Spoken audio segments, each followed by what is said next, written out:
ఇలా వర్కౌట్ చేసి చెమటలు పడితే ఆ ఫీల్ చాలా అయి ఉంటుంది కదా. సో 75 డే ఛాలెంజ్లో డే 22. సో ఇవాళ ఎగ్ ఫ్రై అయితే చేసుకున్నాం. ఇన్పుట్ చూడండి ఎలా ఉందో, సో అవుట్పుట్ చూడండి ఎలా వచ్చిందో.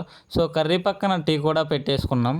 సో ఆ తర్వాత ఫ్రెష్ అయ్యి బాక్సెస్ రెడీ చేసుకొని ప్రీ వర్కౌట్ అయితే కంప్లీట్ చేసుకున్నాం. సో ఆ తర్వాత కాలేజీకి అయితే వెళ్ళిపోయాం. సో ఆఫ్టర్నూన్ లంచ్ అయితే కంప్లీట్ చేసుకున్నాం. సో మా ఫ్రెండ్స్ అయితే లంచ్ కంప్లీట్ చేసుకొని ఫ్రీ ఫైర్ అయితే ఆడుతున్నారు.